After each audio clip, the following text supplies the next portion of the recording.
estamos começando mais uma aula de matemática. Hoje é dia 30 de julho e a gente vem aí trabalhando adição com uma atividade prática, tá bom? Nós vamos trabalhar aí sorvete da adição. Nós vamos fazer as bolas, tá bom? De sorvete e as casquinhas. Trouxe aqui alguns exemplos para vocês, olha. As bolas e as casquinhas, tá bom? Já vamos explicar como é que vai estar funcionando, mas antes disso eu vou explicar o conteúdo para depois vocês aplicarem aí nas bolas de sorvete e nas casquinhas, tá bom? Nós vamos trabalhar aí o conteúdo de igualdades na adição. Vamos observar aqui os resultados dessas adições, tá bom? Lá eu trouxe aqui um exemplo do livro, onde a gente tem aqui, nessa terceira, nós temos 40 mais 15 é igual a 55. Vamos observar que 20 mais 35 é igual a 55. Então, uma coisa que a gente pode observar que pode acontecer de várias adições, no caso aqui, essas duas adições são diferentes, não são? As parcelas são diferentes, mas elas têm o mesmo resultado. E isso pode acontecer, tá bom? Vamos observar aqui, quando isso acontece, a gente pode igualar essas duas adições. O exemplo que eu usei para vocês foi o 40 mais 15, que é igual a 55, e o 20 mais 35, que é igual a 55. A gente tem a representação dele bem aqui. Já que 40 mais 15 é igual a 55 e 20 mais 35 é igual a 55, a gente pode dizer que 40 mais 15 é igual a 20 mais 35, já que essas duas adições possuem aí o mesmo resultado. E isso acontece aí com várias adições, porque existem aí infinitas possibilidades de adições aí que são diferentes, são compostas por parcelas diferentes, mas que possuem o mesmo resultado. E isso é muito legal da gente saber, né? Agora nós vamos realizar aí o sorvete da adição. Os materiais necessários são papel, lápis, tesoura, lápis de cor, canetinhas e régua, tá bom? Então, o mais simples de vocês estarem fazendo inicialmente são as cascas de sorvete, tá? Você pode utilizar a régua aí e fazer as casquinhas de sorvete. Lembrando que são 4 casquinhas.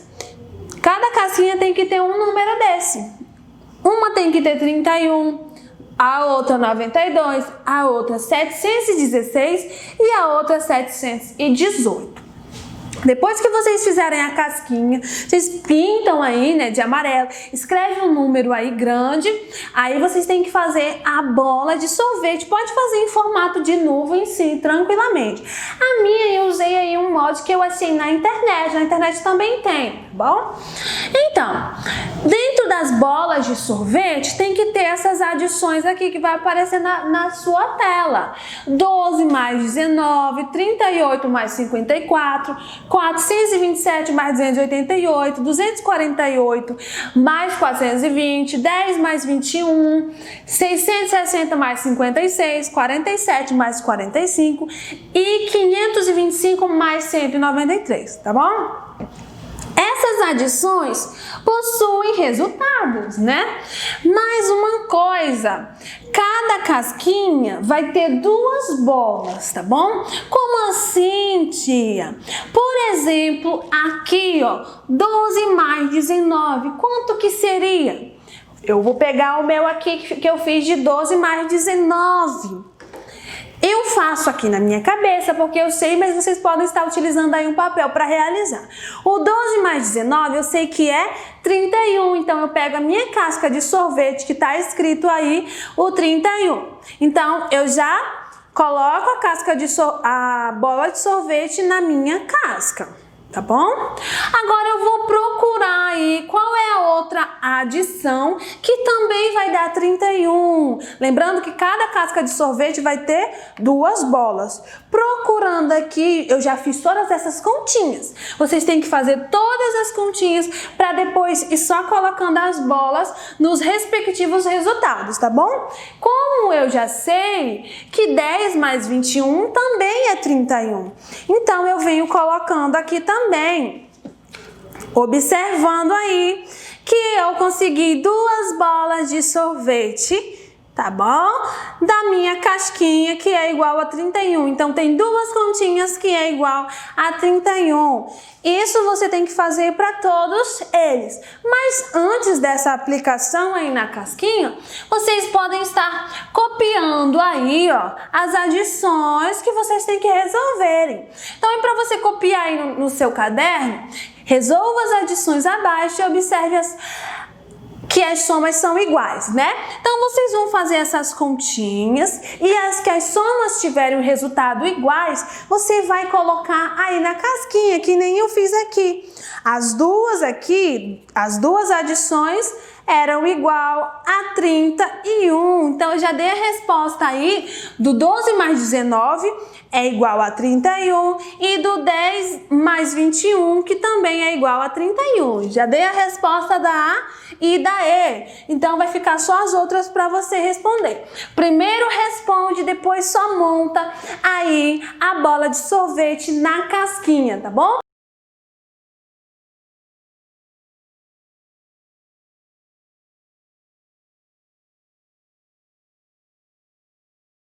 Façam tudo bem lindo, vamos aprender e nos divertir também, tá bom? Vamos concluindo a nossa aula de hoje, onde a gente trabalhou a comparação de adições, observando aí que existem adições que são aí com parcelas diferentes, mas que possuem o mesmo resultado. E aí também nós trabalhamos o algoritmo, porque para realizar algumas continhas aí, a gente precisa montar, né, unidade embaixo de unidade, dezena embaixo de dezena, e aí centena embaixo de centena. Façam com bastante atenção, tá bom? Na próxima aula a gente vem trabalhando aí subtração.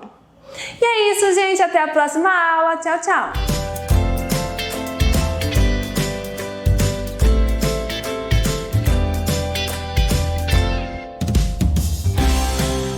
Olá, terceiro ano. Vamos lá, mais uma aula, né? Nós estamos findando o nosso livro. Se vocês observarem aí, nós estamos já terminando o nosso livro do volume 2, né? Para darmos início ao nosso livro volume 3.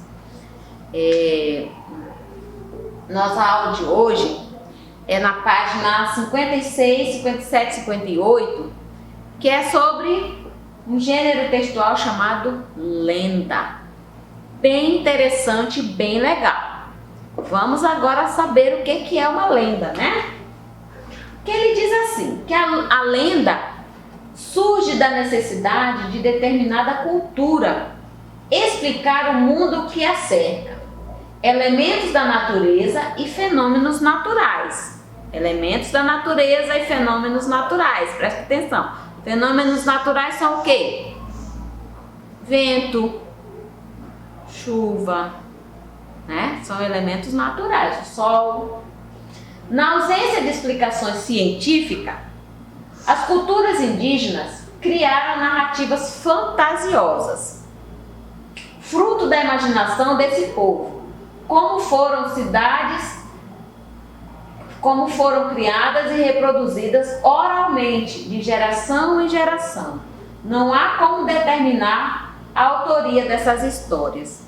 Olha só que interessante. Então, essas lendas, elas surgiram a partir dos povos indígenas. Por quê?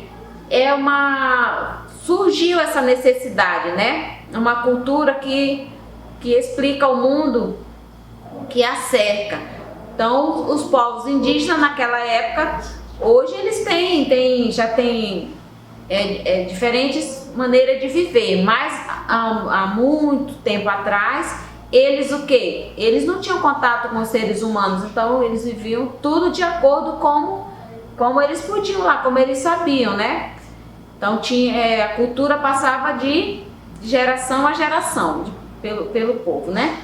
Então, com isso, eles criavam esses textos, que foi chamado de lenda, um fruto da imaginação desse povo indígena, no caso, né? E foram reproduzidas oralmente, porque naquela época eles não escreviam, não criavam esses textos, eles falavam. Então, mas passava de geração a geração, ou seja, de pai para filho, né? Então, isso aqui é o que é uma lenda. É um tipo de gênero textual também, tá? Aí nós vamos lá ler a lenda para você poder entender o que você vai responder. Que ele diz assim: a mandioca ou a macaxeira, como dizemos no Nordeste, como dizem os nordestinos, é um importante alimento da cultura indígena. Os tupis guaranis criaram uma história, uma lenda sobre a origem desse alimento. Aí diz, leia a lenda. Vamos lá. A lenda da mandioca, que diz assim: uma índia deu à luz uma filhinha muito bonita, a quem chamou de Mani. Assim que a menina nasceu, todos perceberam que ela era diferente das outras índias da tribo, pois era muito branca. Mani brincava com todos e ninguém vira antes a alegria mais contagiante. Um dia, ela ficou doente, deixando todos preocupados. Embora tenha recebido muitos cuidados, a indiazinha morreu. A tristeza atingiu a tribo. Foi decidido que ela seria enterrada dentro da oca em que sua mãe vivia. Todos os dias seus amigos passavam por lá e choravam. Choravam tanto que as lágrimas deles molharam a terra. Na primavera, nasceu sobre a cova de Mani uma planta desconhecida, que com o passar do tempo foi crescendo. Um dia, os índios resolveram arrancar a planta e viram um tubérculo. Perceberam então que esse tubérculo era branco, como a indiazinha. Entenderam que era um presente de Mani. A planta passou a ser cultivada e se tornou um alimento para a tribo.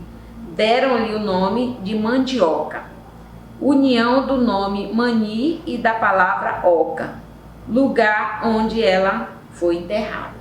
Olha só que interessante, né? Aí, na letra A, na número 2, na página 57, vamos lá fazer a correção da atividade, né? Diz assim: essa lenda é um texto formado por quantos parágrafos? Quantos parágrafos tem esse texto? Então vamos lá contar, né? Vocês sabem que eu já expliquei para vocês que os parágrafos é aqueles onde tem assim o espaçozinho de um dedinho, né? Vamos contar, tem 1, 2, 3, 4 parágrafos. Coloca o seu dedinho, você vai ver os espaçozinhos aí, ó. 4 parágrafos, uma forma de você identificar os parágrafos no texto, tá? Então, ele diz que são o quê? São 4 parágrafos. A número 2, 3 diz assim: sobre a história narrada, responda as questões seguintes. Quem nasceu? Quem foi que nasceu? A Índia Mani. O que havia de extraordinário com a Índia? Ela era diferente dos outros índios, pois era muito branca. Provavelmente ela não era filha de índio, pai e mãe. Provavelmente fosse povo branco, né? Os europeus na realidade. Mas como é uma imaginação, né? Vocês lembram que a lenda fala que é uma imaginação do povo, né? Então vamos lá. Letra C. Embora a menina ela era diferente dos outros índios, pois era muito branca. Letra C. Embora a menina fosse diferente fisicamente dos demais habitantes da tribo, ela foi rejeitada pela tribo. Explique isso. ela foi rejeitada pela tribo? Não, ela não foi rejeitada. Todos a aceitaram e gostavam muito dela, né? Lembra? Que todos gostavam dela porque ela era bonita e diferente do povo de lá, né? Aí ele diz, copia um trecho que justifique sua resposta anterior, que diz assim: Mani brincava com todos e ninguém vira antes a alegria mais contagiante. Então, a criança, ela brincava com todas as crianças, ela não tinha discriminação. Então, isso contagiava a todo mundo, desde as crianças até os adultos, tá? Vamos lá para a letra D. Após a morte de Mani, da menina, onde o corpo dela foi enterrado? Onde o corpo dela foi enterrado? Eles gostavam tanto dela que ela foi enterrada na oca onde a mãe dela vivia, com a mãe dela. Por ela ser tão querida, né? Ela continuou ali próximo da mãe. Letra E. O que faziam então os índios da tribo quando sentiam saudade da menina? Olha o que eles faziam. Eles iam até o local em que Mani estava enterrada e choravam sobre a sepultura dela. Quando eles sentiam saudade, eles iam lá e choravam bastante, né? Isso é normal quando você tem uma perca, né? Seja de um familiar ou de um animalzinho de estimação, você chora bastante. Isso é comum e é normal. Claro que você não vai passar sua vida inteira chorando, né? Mas aquele momento, aquele luto que você tem, você vai chorar mesmo, tá? Então isso aqui, eles também sentiam isso, no caso da saudade da Mani. A primavera é considerada a estação mais florida do ano. O que ocorreu na primavera? Ele diz que sobre a sepultura de Mani surgiu uma planta, ou seja, nasceu um pé de quê? De mandioca, né? Olha só que legal, de macaxeira, né? Então, vamos lá. Na página 58, a letra G, né? Diz assim: por que os índios deram à planta o nome de mandioca? Porque consideraram que a planta era um presente de Mani, né? Então eles colocaram o nome de mandioca, porque eles achavam que ela, como se ela tivesse renascido em forma da mandioca, né? Releia um trecho da lenda e observe a imagem. Um dia os índios resolveram arrancar a planta e viram um tubérculo, né? Que a letra A diz assim, que o tubérculo, no caso, é a raiz da macaxeira, né? O que é um tubérculo? Se necessário, consulte um dicionário. Mas ele diz que é a raiz arredondada, rica em substâncias nutritivas, presente em algumas plantas, que é o tubérculo, que é a raiz da macaxeira, tá? B. Por que os índios consideraram a planta como um presente de Mani? Os índios estabeleceram uma relação entre a cor branca presente no tubérculo e a que caracterizava Mani, né? Eles compararam a raiz branquinha, né, com a pele, a cor da pele da Mani, da índiazinha que morreu. Ok? Aí ele diz assim na número 5: considerando o que você sabe sobre a mandioca e a cultura indígena, converse com os colegas e o professor e tente explicar por que foi criada essa lenda. Resiste às conclusões a que chegaram. Eu registrei uma conclusão, mas você pode registrar uma outra com sua opinião. Correto? Que diz assim: a mandioca é um elemento essencial por seu valor nutritivo na alimentação dos indígenas. Em razão da importância para a vida desses povos, surgiu essa bela história que valoriza esse alimento. Ok? Muito bem. A número 6, ele diz assim: reúna-se com um colega e reconte oralmente a lenda. Depois ouça o reconto feito por ele. Isso aqui, você pode realizar essa atividade número 6 no seu caderno. Você pode recontar essa história aí, essa lenda da mandioca. Coloca, se você quiser, você pode colocar outros personagens, tá? Recontando essa história aí. Use a sua imaginação, ok? Deixo essas com você. Tudo bem? Então, eu sempre digo para vocês assim, nunca desista porque encontrou um obstáculo. Os desafios são o tempero da vida. Isso é verdade. A gente nunca deve desistir porque encontrou um obstáculo no meio do caminho, ou seja, uma pedra no meio do caminho. Se você cair, levante, espane a poeira do seu corpo e siga o seu caminho. Continue. Assim é em todos os lugares, na nossa vida, na nossa casa, na nossa escola, em todos os lugares. Nunca deixe que os obstáculos atrapalhem a sua vida, ok? Boa aula para vocês e até mais!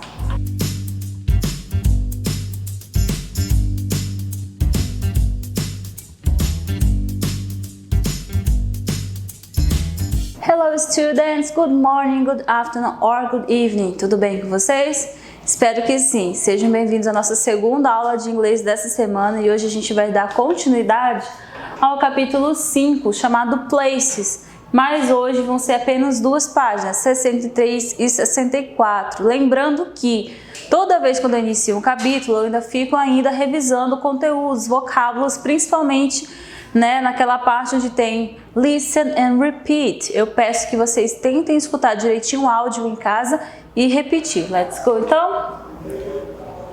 Como dito para vocês, eu tenho aqui a página 60 para revisar. Vamos lá então ouvir e repetir? 2. Listen and repeat. Bakery. Bakery. Supermarket. Supermarket. Restaurant. Restaurant. Drugstore. Drugstore. Museum. Museum. Hospital. Hospital. Bank. Bank.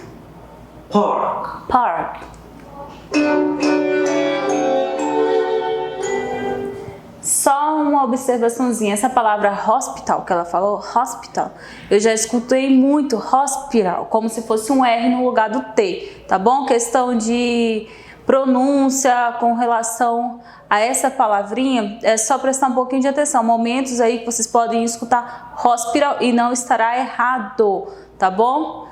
Não estará errado, é outra forma de falar essa palavra, porque eles falam um pouquinho rápido, daí a gente tem essa interpretação, a gente entende hospital, mas não tem como vocês confundirem com outro lugar, vai ser sempre o nosso hospital, quando escutarem isso vocês vão lembrar do nosso hospital, tá? Indo lá na página 63, que é a atividade de hoje, a gente tem aqui algumas figuras, A, B, C, ainda tem outras mais. Só que olha só, observe as imagens e escreva o local. Então, observando direitinho aí, vocês conseguem formar o nome de um lugar. Por exemplo, a letra A eu tenho um pouquinho de flowers, de grass e o bank aqui, que é para sentar nesse caso, né? Então, juntando esses três, onde que eu tenho esses três aí? Esse conjunto forma o quê? Qual o nome do lugar? A mesma coisa aqui, eu tenho cédulas e tenho moedas. Isso forma que local que vocês viram aí na página 60. Aqui eu tenho um prato servido, eu tenho um cardápio, eu tenho um garçom. Onde que eu encontro essas três coisas juntas? Então pensa direitinho, responde direitinho, tá bom?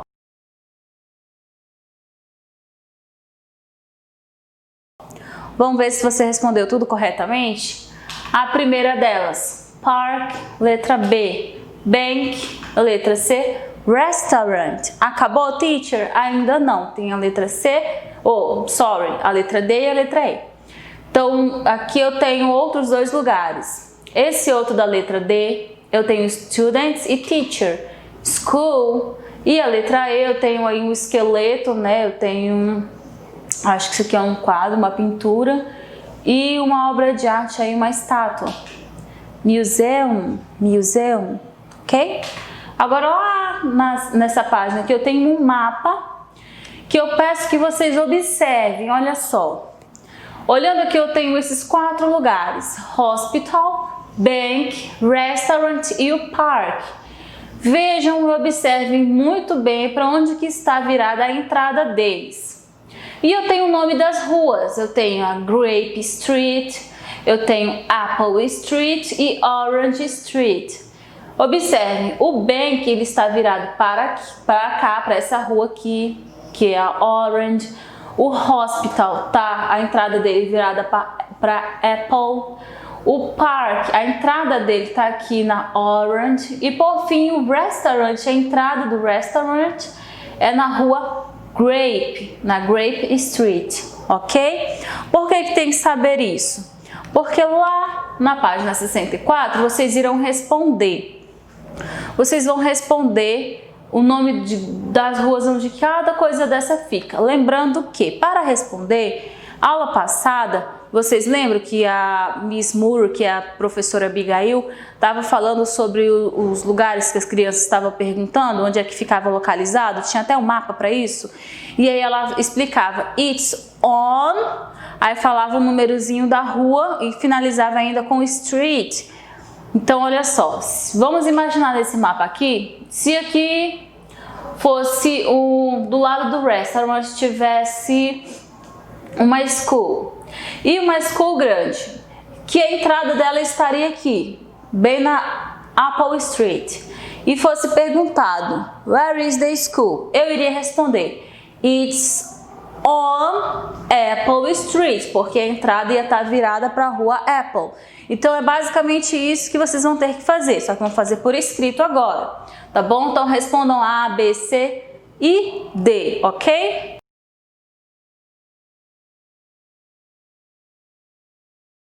Conseguiu responder direito? Vamos ver se você acertou? Onde que fica? Where's the hospital? It's on Apple Street. Where is the bank? It's on Orange Street. Where is the park? It's on Orange Street. Também fica na mesma rua. Where is the restaurant? It's on Grape Street. Acabou, teacher? Ainda não. Então dá uma observadinha aqui. Eu trouxe para vocês um pequeno mapa desenhado, mostrando que não é difícil vocês fazerem isso. Possivelmente irei pedir nas próximas aulas para que vocês desenhem ou o endereço da casa de vocês, ali o bairro, dessa forma aqui, ou desenhem um lugar que você gosta de ir, com o nome das ruas. Assim, galera, nada muito grande, muito trabalhoso, não vou pedir que vocês tirem fotos, nem nada disso. Desenho simples aqui que vocês podem fazer, podem realizar. E eu nomeei essas ruas aqui, então olha só. Vou perguntar de vocês. Where is the house? Where is the house? Onde que fica a casa? Então procurando a palavra house, cadê house? Aqui. It's on Zebra Street. Where is the park? Where is the park? Tá bem aqui. It's on Lion Street. Where is the pool? Que é a piscina, né? It's on Zebra Street, que ela tá mais para cá do que para a rua de cima. Ok? Isso aqui foi só uma forma para mostrar para vocês que não é difícil fazer um mapa. Vocês irão fazer, mas não agora, não nessa aula. E que não é difícil também responder essas questões. Where is the? It's on, dependendo do lugar e do nome da rua, vocês já sabem como responder, tá bom? Espero que não tenha sido difícil. Ficou com dúvida? Aparece no Plantão Tira Dúvidas. Estou lá toda segunda-feira, só verifica o horário da sua turma, beleza? A gente se vê então semana que vem. Bye!